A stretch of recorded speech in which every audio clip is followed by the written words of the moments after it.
कैसे हैं आप लोग? तो चलिए तैयार हो जाइए, पेन पेपर साथ में लेके बैठिए और ईमानदारी से इस क्लास को देखिए। आज की क्लास में हम लोग बहुत कुछ सीखने वाले हैं कि एग्ज़ाम में क्वेश्चन किस तरह से पूछे जाते हैं।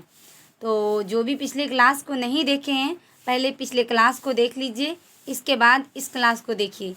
तो पिछली क्लास में हम उषा के जो रचयिता हैं, उषा के जो कवि हैं शमशेर बहादुर सिंह, उनकी जीवनी, उनके जीवन परिचय के बारे में डिस्कस कर चुके हैं। उनसे रिलेटेड क्वेश्चन जितने भी बन सकते हैं एग्ज़ाम के लिए इम्पॉर्टेंट, सारी मैं उस क्लास में डिस्कस कर चुकी हूँ। आज की क्लास में हम लोग जानने वाले हैं, उषा पाठक को पढ़ने वाले हैं, जो कि आप लोगों के बुक में है, शमशेर बहादुर सिंह द्वारा रचित है। उषा सबसे पहले समझते हैं उषा का मतलब क्या होता है। उषा का मतलब होता है यानी कि सूर्योदय। सूर्योदय के समय, सुबह का समय को ही क्या कहते हैं, उषा। और सूर्योदय के उगने के सूर्योदय के पूर्व के काल को क्या कहते हैं, उषा काल। ठीक है, तो अब हम कविता पढ़ते हैं और आप लोग इसे ध्यान से सुनिए कि क्या कहते हैं शमशेर बहादुर सिंह इस कविता में। तो आप लोग तैयार हैं? एक बार हाँ कर दीजिए, फिर स्टार्ट करते हैं। कविता है, प्रातः नभ था बहुत नीला शंख जैसे। प्रातः नभ था बहुत नीला शंख जैसे, भोर का नभ। यहाँ पे जन्म देखिए लिखा गया है, ये जन्म नहीं होगा, इसको हटा दीजिए। भोर का नभ राख से लीपा हुआ चौका, राख से लीपा हुआ चौका अभी गीला पड़ा है, अभी गीला पड़ा है। बहुत काली सिर जरा से, बहुत काली सिर जरा से लाल केसर से, कि कैसे कि जैसे धुल गई हो।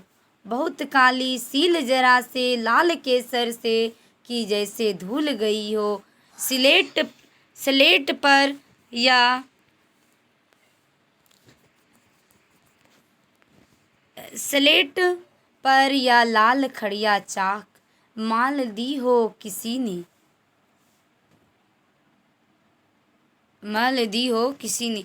नील जल में या किसी की गौर झिलमिल देह जैसे हिल रही हो, और जादू टूटा है इस उषा का अब सूर्योदय हो रहा है।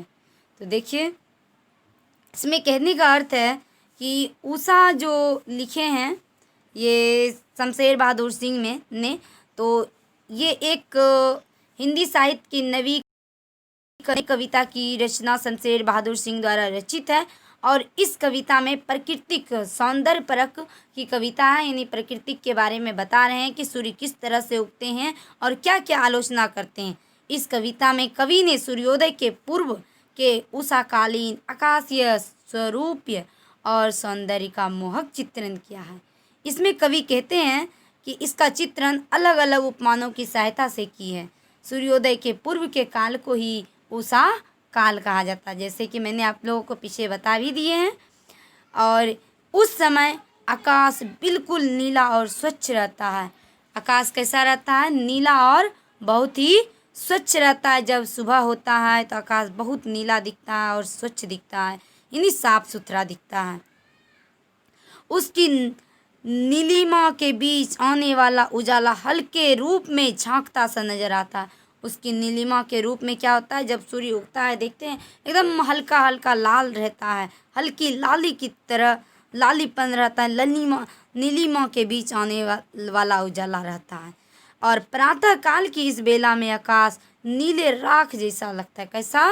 एकदम राख जैसा लगता है जब सुबह होता है। तो हल्के अंधकार के आवरण से ढके रहने के कारण संपूर्ण आकाश राख से लीपे हुए और गीले चौके के समान लगता है। वही लिखे हैं, अभी गीला पड़ा है। राख से लिपा हुआ चौका अभी गीला पड़ा है, यानी यहाँ पे राख से लीपने का नीपने का जो काम है वो बता रहे हैं कि ऐसा लगता है कि राख से नीपा हुआ एकदम गीला पड़ा हुआ है आसमान। इसके बाद फिर कहता है, फिर धीरे धीरे सूर्य की हल्की हल्की लालिमा लालिमा की झलक उभरने लगती है। जैसे ही हल्की हल्की लालिमा की झलक उभरने लगती है तब उसका स्वरूप बदलते जाता है, रोशनी बढ़ते जाता है और क्या धूप भी उसका बढ़ते जाता है। और उस आकाश को देखकर ऐसा लगता है कि आकाश की वह काली सील हो। यहाँ सील शब्द किसको कहें, यानी पत्थर जिस पर कि मसाला पीसा जा रहा हो उसी को सील कहते हैं। सील हो या जरा सा लाल केसर से धुली हुई वैसा ही स्लेट हो जिस पर लाल खड़ियाँ चाक मल दी गई है। यही कहता है कि जिस पर लाल खड़ियाँ चाक कर क्या किया है, मल दी। सील शब्द का क्या, यानी कि पत्थर है जिस पर कि हम मसाला पीसते हैं उसी को सील कहते हैं। अब देखिए, अब है कि और अंत में इस नील जल में या किसी की गौर झिलमिल दे। इसमें कवि कहते हैं कि उषाकालीन आकाश में प्रकृति सौंदर्य को प्रभावपूर्ण रूप से प्रस्तुत करने के लिए उपमान लगाकर चर्चा करते हुए ये कहते हैं कि आकाश के वक्ष पर उष्माकालीन दृश्य ऐसा लगता है, किस पे, आकाश के वक्ष पर, नीनी वक्ष मतलब क्या, सीने, आकाश के सीने पर उष्माकालीन दृश्य यानी उष्माकालीन समय ऐसा दिखता है कि मानो नीले जल में झिलमिलाती गोरी कोई काया में खड़ी हो। कैसा, नीले जल में झिलमिलाती गोरी कोई काया में खड़ी हो वैसा ही ये दिखता है।